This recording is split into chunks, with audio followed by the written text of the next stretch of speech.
अतिथि सहायक प्राध्यापक, हिंदी विभाग, कमला राय कॉलेज गोपालगंज, जयप्रकाश विश्वविद्यालय छपरा। प्यारे विद्यार्थियों, आज आप अग्निपथ कविता का व्याख्यान सुनेंगे। अग्निपथ कविता हरिवंश राय बच्चन जी का लिखा हुआ है। अग्निपथ कविता का भावार्थ समझने से पूर्व हरिवंश राय बच्चन के जीवनी एवं साहित्यिक परिचय से रूबरू होना आवश्यक। हरिवंश राय बच्चन का जन्म 27 नवंबर 1907 ईस्वी को हुआ था। इनका जन्म पट्टी गांव, प्रतापगढ़ जिला, उत्तर प्रदेश में हुआ। इनकी मृत्यु 18 जनवरी 2003 को हुई थी मुंबई में। इनके पिताजी का नाम प्रताप नारायण श्रीवास्तव एवं माताजी का नाम सरस्वती देवी था। पत्नी श्यामा देवी। इनकी मृत्यु टीबी से मृत्यु होने के उपरांत इन्होंने तेजी बच्चन से शादी की। इन्हें 2 संतान हुए, अभिताभ बच्चन, अजिताभ बच्चन। हरिवंश राय बच्चन जी का शिक्षा दीक्षा का आरंभ परिषद स्कूल से हुई। इन्होंने कायस्थ पाठशाला में उर्दू की शिक्षा ली। तत्पश्चात इलाहाबाद विश्वविद्यालय से अंग्रेजी में एमए किए और कैम्ब्रिज विश्वविद्यालय से पीएचडी। हरिवंश राय बच्चन कई वर्षों तक इलाहाबाद विश्वविद्यालय में अंग्रेजी विभाग के प्राध्यापक रहे। अल्पकाल के लिए आकाशवाणी के साहित्यिक कार्यक्रमों से जुड़े रहे। 1955 ईस्वी में वे 10 वर्षों के लिए विदेश मंत्रालय में हिंदी विशेषज्ञ होकर दिल्ली में रहे। ये राज्यसभा के मनोनीत सदस्य भी रहे। हिंदी के लोकप्रिय कवि तो थे। इन्हें 2 चट्टानें कविता के लिए 1968 ईस्वी में साहित्य अकादमी पुरस्कार से सम्मानित किया गया। 1968 ईस्वी में ही सोवियत लैंड नेहरू पुरस्कार भी मिला। बिरला फाउंडेशन से सरस्वती सम्मान तथा भारत सरकार से 1976 ईस्वी में पद्म भूषण सम्मान से सम्मानित हुए। इनकी मुख्य रचनाओं में इनका जो कविता संग्रह है उसे हम देखते हैं तो सर्वप्रथम 13 हार, मधुशाला, मधुबाला, मधुकलश, निशा निमंत्रण, खादी के फूल, आरती और अंगारे, बुध और नाचघर, 4 खेमे 64 खूटे, 2 चट्टाने आदि इनके मुख्य कविता संग्रह है। इनकी आत्मकथाओं में क्या भूलूं क्या याद करूं, मीर का निर्माण फिर, बसेरे से दूर, 10 द्वार से सोपान तक मुख्य। हिंदी साहित्य इतिहास के उत्तर छायावाद काल के कवियों में हरिवंश राय बच्चन का स्थान अविस्मरणीय है। इन्होंने कविता और गद्य दोनों क्षेत्रों में महत्वपूर्ण स्थान प्राप्त किया। हालावाद के प्रवर्तक हरिवंश राय बच्चन है। मधुशाला, मधुबाला और मधुकलश, इन 3 रचनाओं में हालावाद पूर्णतः व्यंजित है। इन्होंने निराशा, पीड़ा और वेदना के साथ साथ मिलन बेला की सुंदर झांकी भी है इनकी रचनाओं में। बच्चन ने हालावाद के माध्यम से आम आदमी के जीवन की सारी निरस्ताओं को स्वीकारना सिखाया है। बच्चन जी द्वारा मदरा, साकी, प्याला और मदरालय की मदद से जीवन की सच्चाइयों का विश्लेषण करने का कलात्मक प्रयास भी किया है। इन्होंने अपनी कविता में जीवन और प्रेम से उपजे अवसाद को साहस में बदलने की पुरजोर प्रयास किया है, जिसकी बानगी उनकी कविता में जो बीत गई सो बात गई कि चंद पंक्तियों में प्रस्तुत। जीवन में एक सितारा था, माना वह बेहद प्यारा था, जीवन में एक सितारा था, माना वह बेहद प्यारा था, वह डूब गया तो डूब गया। अंबर के आंगन को देखो, कितने इसके तारे टूटे, कितने इसके प्यासे छूटे। जो छूट गए फिर कहाँ मिले, पर बोलो टूटे तारों पर। कब अंबर सुख मनाता है, जो बीत गई सो बात गई। हरिवंश राय बच्चन की कविताएं घोर निराशा के क्षणों में भी एक उम्मीद है, रोशनी की एक किरण है, जो हमें जीवन में रास्ता दिखाती। डॉक्टर धर्मवीर भारती भी कहते हैं कि बच्चन जी हिंदी के हजारों वर्षों के इतिहास में पहले ऐसे कवि और इतिहासकार हैं जो अपने बारे में सब कुछ इतनी बेबाकी, साहस और सद्भावना से बयां कर देते।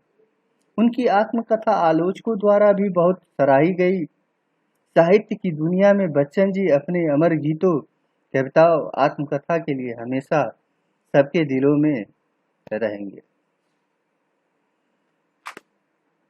अब हम अग्निपथ कविता एवं उसके भावार्थ की विवेचना करेंगे।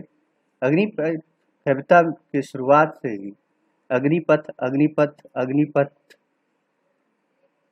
की आवृत्ति होती है।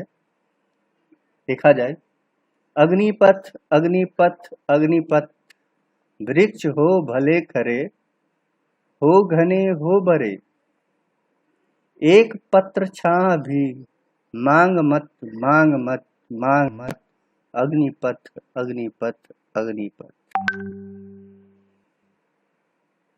हरिवंश राय बच्चन इन पंक्तियों के माध्यम से यह संदेश देते हैं कि अपने जीवन पथ पर बढ़ते समय अथवा जीवन के लक्ष्यों को प्राप्ति करते समय कई तरह के बाधाएं, कई तरह की परेशानियां और मुश्किलें आएगी, किंतु इन बाधाओं से घबराना नहीं, बल्कि अपनी पूरी शक्ति के साथ कर्म पथ पर बिना झुके, बिना रुके बढ़ते ही चले जाना।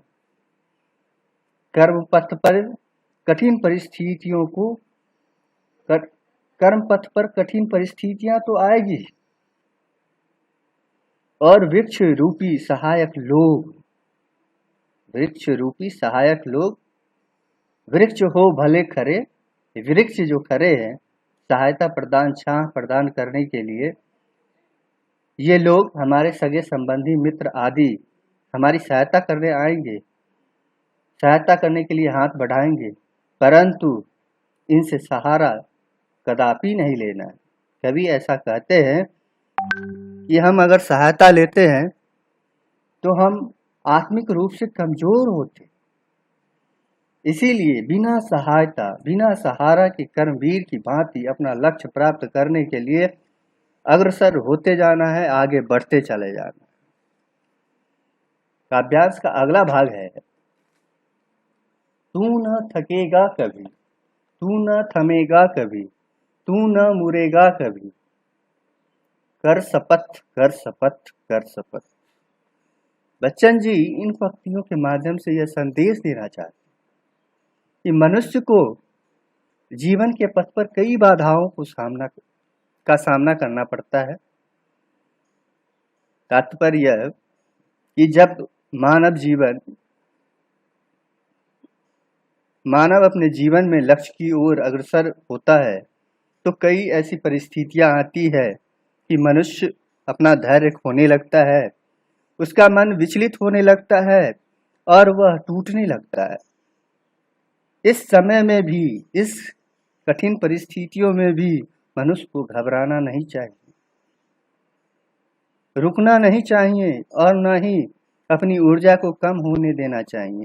किसी भी परिस्थितियों से घबराना नहीं, बल्कि डटकर सामना करना चाहिए। अपना रास्ता भी नहीं बदलना चाहिए, डरना नहीं चाहिए। कभी कहते हैं चाहे जो हो जाए, किंतु अपने पथ पर कर्मवीर की भांति शपथ लेकर निरंतर बढ़ते रहना चाहिए। साहसी मनुष्य की भांति बढ़ते रहना चाहिए, न रुकना चाहिए, न मुड़ना चाहिए, न अपना रास्ता छोड़ना चाहिए, बल्कि साहसी मनुष्य की तरह आगे बढ़ते रहना चाहिए।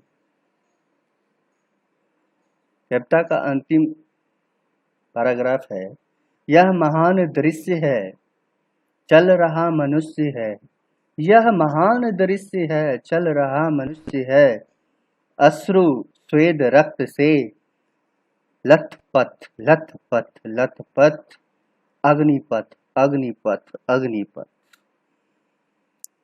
इस काव्यांश का भावार्थ यह है, इन पंक्तियों में बच्चन जी कहते हैं कि जीवन संघर्ष से भरा है और मनुष्य को कदम कदम पर परीक्षा से गुजरना पड़ता है। कई बार डगर इतना वेदनामय हो जाता है कि आंसू बहाते हुए भी जीवन पथ पर बढ़ना पड़ता है। मनुष्य को सफलता प्राप्त करने के लिए कठिन दौर से गुजरना पड़ता है। कवि कहता है, संसार का सबसे सुंदर दृश्य वो है जब मनुष्य अपना खून पसीना बहाते हुए अग्निपथ पर आगे बढ़ता रहता है। सफल वही होता है जो कठिनाइयों का सामना करते हुए भी चलता रहता है। ये कविता का भावार्थ हुआ। कविता का मूल भाव जो है वह यह है कि जीवन संघर्ष में है, यहाँ कदम कदम पर चुनौतियों का सामना करना पड़ेगा। परिस्थितियों से घबराकर दूसरों से सहायता नहीं लेनी चाहिए, क्योंकि इससे आत्मविश्वास का हनन होता है। जीवन के कष्टों को जूझते समय नहीं थकना चाहिए और न कभी रुकना चाहिए और न ही कभी घबराना और न ही कभी घबराकर अपना रास्ता बदलना चाहिए। मनुष्य को सफलता प्राप्त करने हेतु खून पसीना बहाने के लिए तत्पर रहना चाहिए। जंगल से मंगल तक की यात्रा मनुष्य ने अग्निपथ के माध्यम से ही किया है। इस कविता का यह मूल भाव है। कविता के विशेष में उसके शिल्प पर दृष्टि दे तो पाते हैं कि इस कविता में खड़ी बोली का प्रयोग किया गया है। भाषा बिल्कुल सरल है, लय से भरा हुआ है, लयात्मक है और गीतात्मक भी, प्रेरणादायक है, भावात्मक है। संबोधन शैली का भी प्रयोग किया गया है। तू न थकेगा कभी, तू न थमेगा कभी, संबोधन शैली का प्रयोग है। यहाँ अनुप्रास और पुनरुक्ति अलंकार का भी प्रयोग है। कर शपथ में यहाँ अनुप्रास अलंकार है, पुनरुक्ति अलंकार है। मांग मत इसका उदाहरण है। धन्यवाद।